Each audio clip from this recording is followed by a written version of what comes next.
Hi friends, എല്ലാവർക്കും ഷീബാസ് കിച്ചണിലേക്ക് സ്വാഗതം.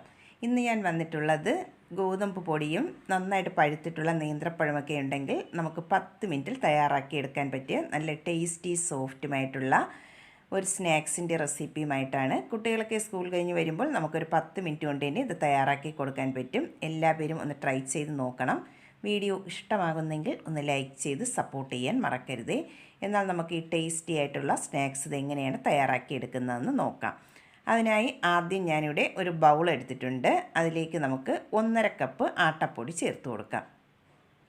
280 ml കപ്പിലാണ് ആട്ടപ്പൊടി എടുത്തിട്ടുള്ളത്. അത് നമുക്ക് ആ ബൗളിലേക്ക് ചേർത്ത് കൊടുക്കാം. ഇനി അതിലേക്ക് ചേർത്ത് കൊടുക്കുന്നത് മധുരത്തിന് ആവശ്യമായിട്ടുള്ള ശർക്കരയാണ്. ഞാനിപ്പോൾ 1/4 കപ്പ് പൊടിച്ച ശർക്കരയാണ് എടുത്തിട്ടുള്ളത്. കല്ലൊന്നുമില്ലാത്ത ശർക്കര ആയതുകൊണ്ടാണ് ഡയറക്റ്റായിട്ട് അതിലേക്ക് ചേർത്ത് കൊടുത്തിട്ടുള്ളത്. കല്ലുള്ളതാണെങ്കിൽ കുറച്ച് വെള്ളമൊഴിച്ച് ഒന്ന് മെൽറ്റ് ചെയ്തതിന് ശേഷം അരിച്ചിട്ട് വേണം ചേർത്ത് കൊടുക്കാനായിട്ട്. ശർക്കരപ്പാനി നന്നായിട്ട് തണുത്തിട്ട് വേണം ഇതിലേക്ക് ചേർത്ത് കൊടുക്കാൻ. ഇനി അതിലേക്ക് നമുക്ക് ഒരു പിഞ്ച് ഉപ്പും കൂടെ ചേർത്ത് കൊടുക്കാം. ഇനി നല്ലൊരു ഫ്ലേവറിനായിട്ട് ഒരു 1/2 ടീസ്പൂൺ ഏലക്കാപ്പൊടിയും കൂടെ ചേർത്ത് കൊടുക്കുന്നുണ്ട്. എന്നിട്ട് നമുക്ക് നന്നായിട്ട് തന്നെ ഇതെല്ലാം കൂടെ ആദ്യം ഒന്ന് മിക്സ് ചെയ്തിട്ട് എടുക്കണം. ഒരു സ്പൂൺ കൊണ്ട് നന്നായിട്ട് തന്നെ ഒന്ന് മിക്സ് ചെയ്തിട്ട് എടുക്കാം. ഇതിപ്പോൾ നന്നായിട്ട് തന്നെ ഒന്ന് മിക്സ് ചെയ്തെടുത്തിട്ടുണ്ട്. ഇനി ഇതിലേക്ക് വേണ്ടത് നേന്ത്രപ്പഴമാണ്. നന്നായിട്ട് പഴുത്തിട്ടുള്ള ഒരു മീഡിയം സൈസുള്ള പഴമാണ് ഞാനിവിടെ എടുത്തിട്ടുള്ളത്. നന്നായിട്ട് പഴുത്തിട്ടുള്ള പഴമുണ്ടെങ്കിൽ അത് വേണം എടുക്കാനായിട്ട്. അത് നമുക്ക് ഒരു മിക്സിയിലെ ജാറിലേക്ക് ഒന്ന് കട്ട് ചെയ്തിട്ട് കൊടുത്തതിന് ശേഷം അതിലേക്ക് ഒരു 1/2 കപ്പ് വെള്ളവും കൂടെ ഒഴിച്ച് നന്നായിട്ട് തന്നെ ഒന്ന് അരച്ചെടുത്തിട്ടുള്ളതാണ്. അത് നമുക്കതിലേക്ക് ഒഴിച്ചു കൊടുക്കാം. ഒട്ടും കട്ടകളില്ലാതെ നന്നായിട്ടൊന്ന് അരച്ചെടുക്കണം. അതും കൂടെ ഒഴിച്ചെടുത്തതിന് ശേഷം നന്നായിട്ട് തന്നെ ഒന്ന് മിക്സ് ചെയ്തിട്ട് എടുക്കാം. നന്നായിട്ടൊന്ന് മിക്സ് ചെയ്ത് നോക്കിയിട്ട് ആവശ്യമുണ്ടെങ്കിൽ നമുക്ക് വെള്ളം ചേർത്ത് അതിൻ്റെ കൺസിസ്റ്റൻസി റെഡിയാക്കി എടുക്കാവുന്നതാണ്. ഇതിപ്പോൾ നല്ല ബാറ്റർ നല്ല തിക്കായിട്ടാണ് ഇരിക്കുന്നത്. ഇനി ഇതിലേക്ക് നമുക്ക് കുറച്ച് വെള്ളവും കൂടെ ചേർത്ത് കൊടുക്കണം. ഞാനിപ്പോൾ 1 കപ്പ് വെള്ളം എടുത്തിട്ടുണ്ട്. ആദ്യം നമുക്ക് 1/2 കപ്പ് വെള്ളം ഒഴിച്ച് ഒന്ന് മിക്സ് ചെയ്ത് നോക്കിയിട്ട് ആവശ്യമുണ്ടെങ്കിൽ ബാക്കി വെള്ളം ചേർത്ത് കൊടുക്കാം. ഒട്ടും കട്ടകളില്ലാതെ തന്നെ നന്നായിട്ടൊന്ന് മിക്സ് ചെയ്തിട്ട് എടുക്കണം. ഇതിപ്പോൾ നന്നായിട്ട് തന്നെ ഒന്ന് മിക്സ് ചെയ്ത് എടുത്തിട്ടുണ്ട്. ഈ കൺസിസ്റ്റൻസിൽ വേണം ബാറ്റർ റെഡിയാക്കി എടുക്കാനായിട്ട്. ഒരുപാടങ്ങ് ലൂസായി പോകാൻ പാടില്ല. കുറച്ചൊരു കട്ടിയായിട്ടുള്ള ബാറ്റർ വേണം തയ്യാറാക്കി എടുക്കാനായിട്ട്. ഞാനിപ്പോൾ ഇതിലേക്ക് നേരത്തെ പഴം ചേർത്തപ്പോൾ 1/2 കപ്പ് വെള്ളം ചേർത്ത് കൊടുത്തിട്ടുണ്ടായിരുന്നു. അതിൻ്റെ കൂടെ തന്നെ 1/2 കപ്പ് വെള്ളവും കൂടെ ചേർത്ത് കൊടുത്തിട്ടുണ്ട്. ടോട്ടൽ 1 കപ്പ് വെള്ളമാണ് ഇതിലേക്ക് ചേർത്ത് കൊടുത്തിട്ടുള്ളത്.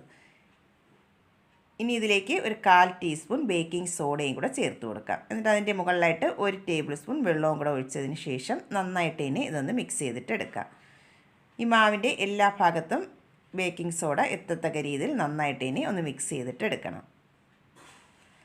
നമ്മൾ ഇൻസ്റ്റൻ്റായിട്ട് തയ്യാറാക്കി എടുക്കുന്നത് കൊണ്ടാണ് ബേക്കിംഗ് സോഡ ചേർത്ത് കൊടുക്കുന്നത്. റെസ്റ്റ് ചെയ്യാൻ വയ്ക്കുന്നെങ്കിൽ ബേക്കിംഗ് സോഡയുടെ ആവശ്യമില്ല. ഇപ്പോൾ ബാറ്റർ റെഡിയാക്കി എടുത്തിട്ടുണ്ട്. നമുക്കിനി ഉടനെ തന്നെ സ്നാക്സ് റെഡിയാക്കി എടുക്കാവുന്നതാണ്. അതിനായി ഞാനിവിടെ ഓയിലൊന്ന് ചൂടാക്കാൻ വെച്ചിട്ടുണ്ടായിരുന്നു. ഓയിൽ നന്നായിട്ട് ഇനി ഒന്ന് ചൂടായി വന്നതിന് ശേഷം നമുക്കതിലേക്ക് 1 സ്പൂൺ മാവ് അതിലേക്ക് ഒഴിച്ചു കൊടുക്കാം. ഞാനിപ്പോൾ നെയ്യപ്പമൊക്കെ തയ്യാറാക്കി എടുക്കുന്നത് പോലെയാണ് ഇത് റെഡിയാക്കി എടുക്കുന്നത്. ഇത് ഒഴിച്ചു കൊടുത്തതിന് ശേഷം ഒരു മീഡിയം ടു ലോ ഫ്ലെയിമിൽ വെച്ചിട്ട് വേണം ഇതൊന്ന് ഫ്രൈ ചെയ്തെടുക്കാനായിട്ട്. അല്ലെങ്കിൽ ഇത് പുറം കരിഞ്ഞിട്ട് അകം വേഗില്ല. അതുകൊണ്ട് മീഡിയം ടു ലോ ഫ്ലെയിമിൽ വെച്ചിട്ട് വേണം ഇതൊന്ന് ഫ്രൈ ചെയ്തെടുക്കാനായിട്ട്. മുകൾ ഭാഗം ഇതുപോലെ ഒന്ന് പൊങ്ങിത്തുടങ്ങുമ്പോൾ നമുക്ക് കുറച്ച് ഓയിൽ അതിൻ്റെ മുകളിലായിട്ട് ഒന്ന് സ്പ്രെഡ് ചെയ്ത് കൊടുക്കാം. ഒരു വശം ഒന്ന് റെഡിയായി വന്നിട്ടുണ്ട്. ഇനി ഇതൊന്ന് മറിച്ചിട്ട് കൊടുക്കാം. ഇനി മറുവശവും കൂടെ ഒരു ഗോൾഡൻ ബ്രൗൺ കളർ ആവുന്നതിൽ ഒന്ന് ഫ്രൈ ചെയ്തിട്ട് എടുക്കണം. ഇതിപ്പോൾ 2 വശവും ഒന്ന് റെഡിയായി വന്നിട്ടുണ്ട്. ഇനി നമുക്കിത് എണ്ണയിൽ നിന്ന് മാറ്റിയെടുക്കാം.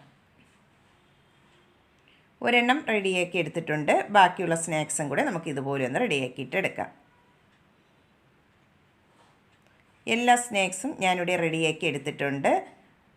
വളരെ ഈസി ആയിട്ട് തന്നെ നമുക്കൊരു 10 മിനിറ്റിൽ തയ്യാറാക്കി എടുക്കാൻ പറ്റിയ നല്ല ടേസ്റ്റി സോഫ്റ്റുമായിട്ടുള്ള സ്നാക്സാണ്. കുട്ടികളൊക്കെ സ്കൂൾ കഴിഞ്ഞ് വരുമ്പോൾ നമുക്ക് ചായ തിളയ്ക്കുന്ന സമയം മതി തയ്യാറാക്കി എടുക്കാനായിട്ട്. എല്ലാവരും ഒന്ന് ട്രൈ ചെയ്ത് നോക്കണം. എന്നിട്ട് ഫീഡ്ബാക്ക് അറിയിക്കാൻ മറക്കരുതേ. വീഡിയോ ഇഷ്ടമാകുന്നെങ്കിൽ ഒന്ന് ലൈക്ക് ചെയ്തും കൂടെ സപ്പോർട്ടും കൂടെ ചെയ്യണേ.